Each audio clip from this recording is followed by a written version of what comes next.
আজকে খুব সকালেই বায়না হয়েছে যে আজকে মিষ্টির দোকানের মতো করে আলুর তরকারি আর কচুরি বানিয়ে দাও। তো আমারও তো রান্নাবাড়ি আছে, বেলা হবে আর রান্নাবাড়ি শুরু হয়ে যাবে, রান্নাবাড়ি করা দরকার, মানে মেন রান্নাবাড়ি। তার আগে বলছে যে উনান যখন জ্বালাবা তার আগে আমাকে কচুরি আর আলু তরকারি করে দাও খুব তাড়াতাড়ি, ওই মিষ্টির দোকানের মতো করে। তো মিষ্টির দোকানের মতো করে দেবো না আমার মতো করে দেবো সেটা এখন আমি ভাববো, আমি যেহেতু করবো। যাই হোক, যে আলু ছিলে নিচ্ছি, আলু ছিলে আলু সেদ্ধ বসিয়ে কচুরির গোলাটা গুলে নিই, ডোটা ওই লুচি ভাজার মতো করেই গুলবো, সাথে একটু হিং টিং দেবো, হিং টিং আছে ঘরে, দিয়ে কচুরি বানিয়ে দেবো। আলু তো ছিলেই নিচে, এখন ছোট ছোট করে কেটে সেদ্ধ বসাবো। উনানে জল শুদ্ধ কড়াইও বসাইছি।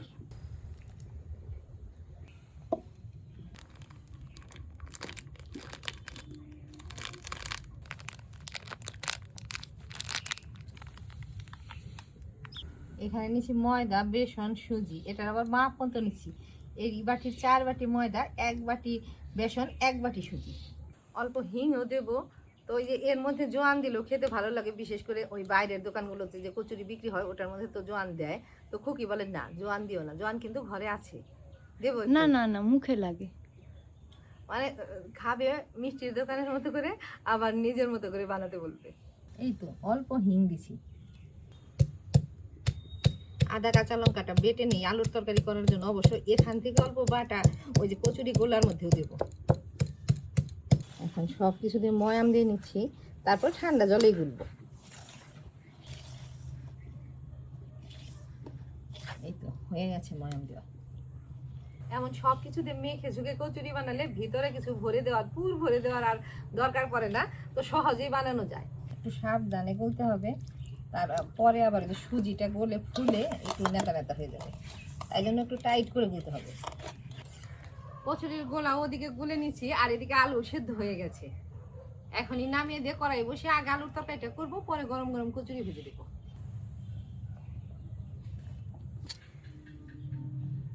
আলুর তরকারি করার জন্য ছোট সাইজের 2টা টমেটো একবারে ছোট ছোট করে কেটে নিচ্ছি। একটা ভাজা মশলা বানিয়ে নিচ্ছি। এই যে কড়াইতে আগে গরম কড়াইতে মশলাটুকু টেলে নেব।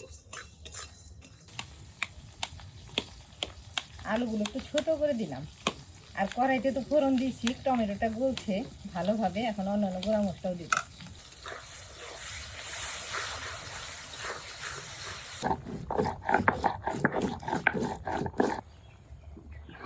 ভাজা মশলাটা এখন বেটে নিই।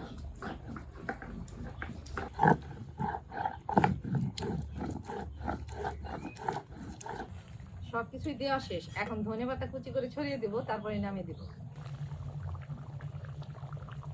রান্না হয়ে গেছে। এই যে কেউ কেউ তো বলবে যে আলুর দমে আবার এত ঝোল কেন, এইটুক যদি না থাকে কি দিয়ে ভরে ভরে খাওয়া হবে, আর ঠান্ডা হলে একেবারে জমে যাবে। কচুরিগুলো এখন ভাগ করে নিচ্ছি, লুচির চাইতে একটু ছোট ছোট করবো।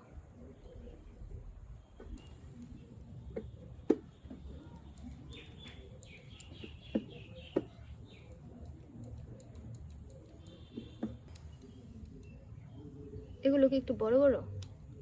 ওর চাইতে একটু বড়, মিডিয়াম সাইজ। আবার বুঝতে পারছি।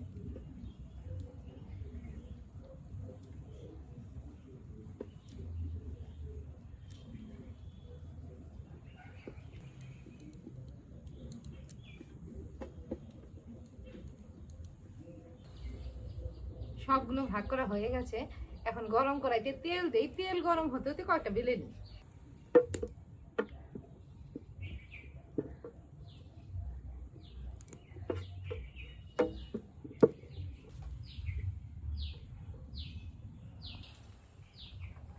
এটাকে কি কচুরি বলে বলতো কি? হিঙের কচুরি। আরে এত ছোট ছোট যে, কি কচুরি? এটা হলো ক্লাব কচুরি না পার্টি কচুরি। ওই যে বন্ধু বান্ধবরা ছোটবেলায় যে ছোটখাটো পার্টি করে, বা ওই যে ক্লাবে যখন খেলা টেলা হয় তখন এমন করে যে ছোট ছোট কচুরি যদি তারা মানে পিকনিক করতে চায় যে আমরা একটা কিছু খাবো আর এটা করবো। আমাদের ক্যান্টিনেও এইটুকুটুকু কচুরি বিক্রি হতো। হ্যাঁ হ্যাঁ হ্যাঁ, এই একদম।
তেল কমে গেছে, 3টা করে দেওয়া যাবে না।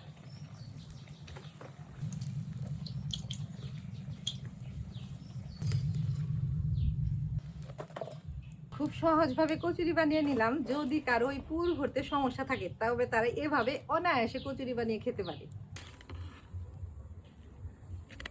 আজকে যেহেতু ক্যান্টিন কচুরি, থাল হবে না, ক্যান্টিনে থালি দেয়, মানে এই থাল দেয় না, ছোট থাল দেয়? ছোট থাল দেয়, যে ইয়ের মিষ্টি- পাতলা পাতলা থালগুলো হয় না, ওগুলো দেয়। ওগুলো দেয়। ঠিক আছে, ক্যান্টিনে মাজার লোক আছে আলাদা করে, আমি পাতার থালাতে দিলাম।